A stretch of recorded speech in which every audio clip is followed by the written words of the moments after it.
आखिर वो दिन आ ही गया जब राम जन्मभूमि पर रामलला का भव्य मंदिर बनकर तैयार हो रहा है, जिसकी कल्पना लाखों करोड़ों लोगों ने की। वो सपना आज सच होने जा रहा है। 9 नवंबर 2019 यही वो दिन था जब सुप्रीम कोर्ट ने फैसला किया और राम को राम की जन्मभूमि पर अधिकार दिया। अजीब है ना, मगर यही भारत की न्यायिक व्यवस्था है। भक्त हो या भगवान, यहाँ प्रत्यक्ष को भी प्रमाण की आवश्यकता होती है। अगर प्रमाण नहीं है तो प्रत्यक्षता का कोई मूल्य नहीं। यही कारण है कि करीब 500 सालों से चले आ रहे राम मंदिर मामले को न जाने किन किन पायदानों से गुजरना पड़ा। फिर चाहे वो मुगल शासक बाबर की क्रूरता हो या हमारे देश के हिंदू मुसलमान दंगे, सभी का श्रेय या कहूँ के कारण राम जन्मभूमि का विवाद रहा है। हम आपको कई सारे ऐसे दंगे और कठोर वचनों से रूबरू करा सकते हैं जो इस विवाद के दौरान हुए, क्योंकि हम और आप वो पहली पीढ़ी नहीं है जो राम के नाम पर लड़ रहे हैं। हमें लगता है कि राम के देश में राम का नाम ही दबाया जा रहा है और महत्वपूर्ण वाकया ये है कि ये मेरे शब्द नहीं है, ये आप ही लोगों ने कहा है। पूरा भारत जिन आदर्शों की बात करता है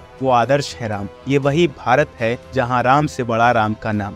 फिर ऐसे भारत को किन लोगों ने यूं काले बादलों की तरह घेरा कि सवेरा हुआ ही नहीं। साल 1526 को बाबर भारत आता है, जिसके 2 साल बाद 1528 से 29 के बीच बाबर के आदेश पर विक्रमादित्य द्वारा निर्मित राम मंदिर को तोड़कर वहां बाबरी मस्जिद बनवाई गई। हिंदू चुप था क्योंकि ये समय उसका नहीं था। इसके करीब 150 सालों बाद मुगलों का प्रभाव अवध में कुछ कम हुआ, जिसके चलते अब अवध के लोगों ने आवाज उठाना शुरू किया। ये जो मस्जिद थी इससे पहले राम मंदिर हुआ करता था, जिसे बाबर ने तोड़ दिया। इसी समय के आसपास करीब 1717 में जयपुर के राजा जय सिंह द्वितीय ने मुगलों के साथ अपने संबंधों को अच्छा बनाए रखा था और उन्होंने ही बाबरी मस्जिद के बाहर वो राम चबूतरा बनवाया, जिसे अब वहाँ कई सालों तक मस्जिद में मुसलमान और राम चबूतरे पर हिंदू पूजा करते थे। समय एक बार फिर करवट लेता है और इस समय देश पर अंग्रेजों का शासन है। सन 1838 में मॉन्टगोमेरी मार्टिन, एक ब्रिटिश सर्वेयर ने सर्वे किया और बताया कि बाबरी मस्जिद जिन पिलर्स पर टिकी है वो मंदिर के पिलर्स हैं। उन पर बनी आकृति और लिखावट इस बात का प्रमाण है। इस खबर ने अवध में लोगों को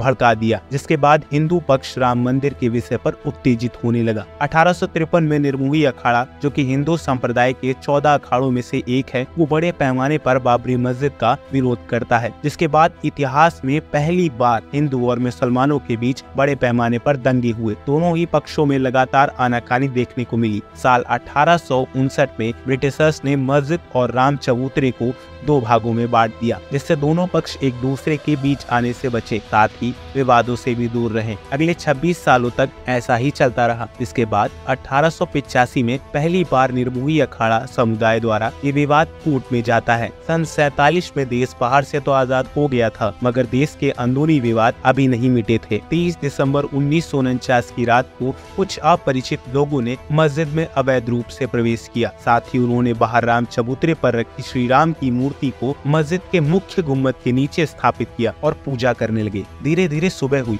और लोग इकट्ठा होने लगे। मुस्लिम पक्ष इसका विरोध कर रहा था। हालात काफी नाजुक थे। ये खबर देश के प्रधानमंत्री नेहरू तक पहुंचती है। इस समय भारत का संविधान अभी तैयार नहीं हुआ था। नेहरू जी ने तुरंत प्रदेश के डीएम के नायर से बात कर मूर्ति को वापस चबूतरे पर रखने को कहा, मगर डीएम ने ये करने से इनकार कर दिया। उन्होंने बताया कि दोनों पक्ष पहले से ही उत्तेजित है, मामला बहुत नाजुक है, यहाँ मौजूद दल कभी भी दंगों का रूप ले सकते हैं। नेहरू ने जवाबी कार्रवाई में डीएम से कहा कि आपसे जो कहा जाए वो कीजिए। डीएम ने इसके जवाब में अपना इस्तीफा और एक सुझाव नेहरू को भेज दिया। नेहरू ने डीएम के सुझाव को तो स्वीकार कर लिया, मगर इस्तीफा नामंजूर कर दिया। डीएम ने सुझाव दिया कि बिना किसी वस्तु या भावनाओं को ठेस पहुंचाए मस्जिद को जालीदार गेट से बंद कर दे और मामले को न्यायालय को सौंप दिया जाए। किसी पक्ष को ठेस पहुंचाए आप मामले को संभाल सकते हैं। साल 1959 हिंदू पक्ष कहता है कि आप ये विवादित ढांचा हमें सौंप दे, क्योंकि अब वो मस्जिद नहीं है, मूर्ति स्थापित हो चुकी है और शुरुआत से इसकी देखभाल हम ही कर रहे थे। जिसके विपक्ष में मुस्लिम पक्ष एक सुन्नी वक्फ बोर्ड बैठाता है जो ये दावा करता है कि वो विवादित ढांचा हमें सौंप दिया जाए, क्योंकि वहाँ मस्जिद है जिस पर जबरन कब्जा किया गया है। कई सालों बाद 1980 में इस मामले पर एक किरण नजर आई। भारतीय जनसंघ अब भारतीय जनता पार्टी बन चुकी थी, जिसने हिंदुओं को ये विश्वास दिलाया कि राम मंदिर राम जन्मभूमि पर ही बनेगा। इनके प्रमुख नेता लाल कृष्ण आडवाणी और मुरली मनोहर जोशी जी के माध्यम से एक यात्रा शुरू की गई। इसने देश भर के लोगों को इस मुद्दे पर एकजुट किया, परंतु इस दौरान इंदिरा जी की हत्या हो गई और शोक लहर के कारण अगले प्रधानमंत्री बनते हैं राजीव गांधी। मंदिर के मामले थोड़े दबते नजर आए, क्योंकि राजीव गांधी किसी भी पक्ष को नाराज करके अपने वोटों को गंवाना नहीं चाहते थे, जिसके चलते उन्होंने एक बार कोर्ट का फैसला भी बदल दिया ताकि मुस्लिम पक्ष उनकी सरकार से नाराज न हो। वहीं एक बार तो उन्होंने 1 फरवरी 1986 को सिर्फ एक ही घंटे में हिंदुओं के लिए राम मंदिर के दरवाजे खुलवा दिए। अगस्त 1889 लखनऊ बेंच की कमेटी ने कहा कि कोई भी पक्ष मंदिर या मस्जिद में प्रवेश नहीं करेगा, क्योंकि उन्हें डर था कि यहाँ दंगे जैसे हालात न बन जाएं। विश्व हिंदू परिषद के द्वारा भागलपुर में मंदिर के निर्माण हेतु सेवाओं के रूप में ईंटों को इकट्ठा किया जा रहा था। तभी किसी गलतफहमी के शिकार दोनों पक्षों के हालात दंगों में बदल गए। आंकड़े बताते हैं कि करीब 1000 लोगों की इसमें मौत हो गई। 23 अक्टूबर 1990 बीजेपी द्वारा एक यात्रा देश भर में चलाई जा रही थी, जिसका उपदेश था राम मंदिर राम जन्मभूमि पर ही, जिससे संघ के मुख्य आडवाणी जी प्रमोद जी द्वारा मार्गदर्शित किया जा रहा था। ये यात्रा देश के जिस भी कोने से गुजरी वहाँ दंगे देखने को मिले, जिस वजह से जब ये यात्रा बिहार में पहुंची तो बिहार के सीएम लालू यादव जी ने यात्रा भी रोकी और आडवाणी जी को भी बिहार में ही रोक लिया। कार सेवकों की ये बात अच्छी नहीं लगी। उन्होंने क्रोध में आकर मस्जिद के ऊपर चढ़कर झंडा फहराना शुरू किया। उस समय उत्तर प्रदेश के सीएम मुलायम सिंह थे, जिन्होंने ये देखकर कार सेवकों पर गोलियां चलवा दी। बहुत से सेवकों की इसमें मौत हो गई। अगले चुनावों में जनता ने मुलायम सिंह को सत्ता से बाहर किया। इस बार उत्तर प्रदेश में बीजेपी की सरकार बनती है। कल्याण सिंह 221 सीटों के साथ सीएम चुने जाते हैं, जो 10 जनवरी 1991 को राम मंदिर विवाद पर मस्जिद से हटकर 2.77 एकड़ की जमीन हिंदुओं को भेंट स्वरूप देते हैं और राम मंदिर का काम शुरू कराने को कहते हैं। मगर इलाहाबाद हाई कोर्ट इस पर बैन लगा देता है। कोर्ट किसी भी प्रकार के दंगे वहाँ नहीं होने देना चाहती थी, मगर विश्व हिंदू परिषद ने कार सेवकों को फिर भी निर्माण हेतु बुलवाया, जिस पर फिर से रोक लगा दी गई। इस मामले पर प्रधानमंत्री ने दोनों पक्षों से बात की, मगर कोई परिणाम नहीं हुआ। बल्कि उसी दिन विश्व हिंदू परिषद ने घोषणा कर दी कि 6 दिसंबर को वापस उसी जगह एकत्रित हों। इस बार ये जिम्मा प्रदेश के सीएम कल्याण सिंह ने लिया और कोर्ट को आश्वासन दिया कि कुछ भी नहीं होगा, सब कुछ उनकी निगरानी में ही होगा। करीब 2 लाख कार सेवक वहाँ पहुँचते हैं। सभी बड़े नेताओं द्वारा वहाँ भड़काऊ भाषण दिए गए, जिनका नतीजा था कि भीड़ ने उग्र होकर उसी दिन बाबरी मस्जिद को तोड़ गिराया। ये खबर जैसे ही वहाँ से बाहर गई, दंगों के डर से वहाँ प्रेसिडेंट रूल लागू हो गया। कल्याण सिंह ने अपनी नाकामयाबियों के लिए इस्तीफा दिया। कोर्ट ने उन पर कई केस भी फाइल किए। इस विवाद के चलते पूरे भारत में दंगे भड़क उठे। करीब 2000 लोगों की इसमें मौत हो गई। ये आग सिर्फ भारत में नहीं लगी थी, इसके चलते पाकिस्तान में भी करीब 30 से ज्यादा मंदिरों को गिरा दिया गया।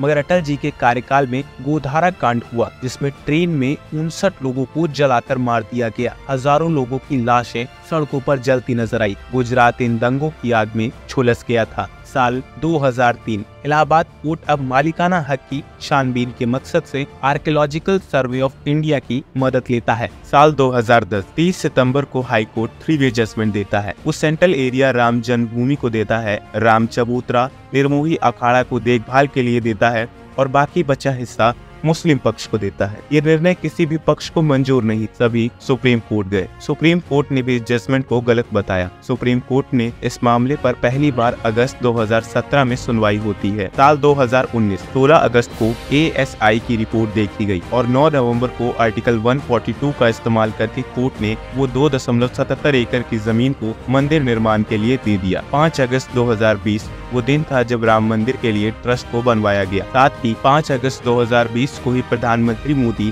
शिलान्यास करने अवध पहुंचते हैं। मुसलमान पक्ष को भी सुप्रीम कोर्ट ने खाली हाथ नहीं भेजा। मामले की गहराई को समझते हुए कोर्ट ने मंदिर की जमीन से दूर 5 एकड़ की जमीन को मस्जिद बनाने के लिए सुन्नी वक्फ बोर्ड को दे दिया। कोर्ट का फैसला सफल रहा। कहीं भी किसी भी प्रकार के दंगे देखने को नहीं मिले। दोनों ही पक्षों ने कोर्ट के फैसले का आदर किया। इसी दौरान सत्ता में सरकारों में इस फैसले के तहत बीजेपी यानी भारतीय जनता पार्टी चीख कर सभी को ये बताना चाहती है कि ये फैसला उनकी सरकार के कारण हुआ। अगर उनकी सरकार न होती तो सुप्रीम कोर्ट सालों तक इस मामले पर कोई राय नहीं देता। शायद सत्ता के नशे में वो ये भूल गए हैं कि इस लड़ाई में हजारों लोगों ने अपनी जान गंवाई है। आज मोदी जिस आवाज में ये कहते हैं कि राम मंदिर का फैसला उनकी सरकार की वजह से हुआ, क्या वो मोदी उसी आवाज में ये कह पाएंगे कि गोधरा कांड जिसमें ट्रेन जला दी गई, हजारों लोग सड़कों पर जला दिए गए, ये सभी उनकी सरकार के चलते हुआ था? क्या मोदी अपनी उसी आवाज में ये कहेंगे कि उनकी यात्रा मंदिर वहीं बनेगा, यात्रा के कारण जो दंगे हुए उनका कारण बीजेपी ही है? नहीं, मोदी ये सब बिल्कुल भी नहीं कहेंगे, बल्कि वो तो इन सबको सुनने के बाद चुप्पी साध लेंगे। क्या उन लोगों का इसमें कोई हाथ नहीं जिन्होंने अपनी पूरी जिंदगी राम मंदिर को समर्पित कर दी? क्या आडवाणी और जोशी जी संघ के मुख्य कार्यकर्ताओं का कोई योगदान नहीं राम मंदिर में? अगर है तो क्यों उन्हें नहीं बुलाया जा रहा? क्या ये सच नहीं है कि 2024 के चुनाव में बीजेपी का मुद्दा राम मंदिर होगा? क्या ये सच नहीं है कि देश अगर मोदी से विकास की बात करता है तो वो उनसे नजरें चुराते नजर आते हैं? अगर मोदी के कारण ही ये विवाद सुलझा है तो कौन थे वो हजारों लोग जिन्होंने राम मंदिर के लिए अपनी जान कुर्बान कर दी?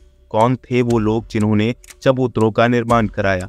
कौन थे वो लोग जिन्होंने कोर्ट का सहारा लिया, जिन्होंने आंदोलन किए, अन्न जल त्याग दिया? क्या सिर्फ शोर मचाने से कि ये फैसला आपकी देन है, आपको क्या लगता है जनता मान जाएगी? बिल्कुल भी नहीं। बल्कि आप सभी ने गौर किया होगा, जब से भारत की बागडोर को भारतीय जनता पार्टी ने संभालना शुरू किया है, हर शख्स के जुबान पर दूसरा शब्द ही सनातन या हिंदू सुनने को मिलता है। इस पार्टी के आने के बाद लोग एंटी सेकुलरिज्म की तरह बर्ताव करने लगे। ये सरकार अपनी कमियां और नाकामयाबियों को छुपाने के लिए अक्सर या तो धर्म की राजनीति करेगी या आम जनता को राजतंत्र में गुमराह करने की कोशिश। ये सरकार ना ही अपने वादों पर खरी उतरी, ना ही कभी युवाओं का भला कर सकी, ना ही ये सरकार किसानों की हो पाई। बीजेपी ने एक ही काम बहुत बखूबी किया है, वो लोगों को गुमराह करना। इस सरकार ने आज लोगों के बीच रिलीजन बेस्ड राजनीति के बीज को बोया है। पिछले कई सालों से ये सरकार आम जनता के सभी सवालों के कुछ गिने चुने जवाब देती है, जैसे कि 370 हटाना, यूपी से गुंडा राज हटाना, राम मंदिर बनवाना, गांव में टॉयलेट्स की व्यवस्था कराना, गांव में सिलेंडर योजना चलाना। मगर क्या 370 हटाने से हो गया देश का विकास? क्या युवा इसलिए आपको देश की बागडोर आपके हाथों में देता है? क्या सिर्फ यूपी में आप ध्यान देंगे, बाकी 27 राज्यों का क्या? क्या आप वहाँ के पीएम नहीं है? क्या राम मंदिर बनवाने मात्र से राम भक्तों की सभी समस्याओं का हल हो गया है? क्या सिर्फ टॉयलेट्स और सिलेंडर बंटवाने के लिए हमने आपको प्रधानमंत्री चुना? नहीं, आपसे गलती हुई। आपने और आपकी पार्टी ने धर्म का आश्वासन देकर लोगों से बहुत वोट बटोर लिए, मगर अब आपको जवाब देना होगा। वहीं इसी दौरान बिहार का एक मुख्य चेहरा तेजस्वी यादव का एक बयान बहुत चर्चित हो रहा है, जिसमें वो राम मंदिर पर ना समझो की तरह टिप्पणी करते नजर आए। उनका कहना है कि अगर आप बीमार पड़ोगे तो अस्पताल जाओगे या मंदिर जाओगे? वो कहते हैं कि अगर आपका पैर कट जाएगा तो मंदिर में पंडित जी को दिखाइएगा या अस्पताल में डॉक्टर को? अगर आपको भूख लगेगी तो क्या मंदिर जाएंगे? वहाँ खाना मिलेगा? वहाँ तो सिर्फ दान ही देना होता है। हजारों लाखों करोड़ों जो बर्बाद हो रहा है, उससे कईयों की शिक्षा हो जाती, भोजन हो जाता, चिकित्सा हो जाती। भगवान जी को राजमहल और मंदिर दीजिएगा, भगवान राम चाहते तो अपना महल नहीं बनवा लेंगे? ये विचार रखते हैं हमारे देश के एक युवा नेता। शायद तेजस्वी यादव ये भूल गए हैं कि वो बिहार के स्वास्थ्य डिपार्टमेंट के चीफ हैं, क्योंकि उन्हें दूसरों पर उंगली उठाने से पहले बिहार का हेल्थ रेट एक बार देख लेना चाहिए।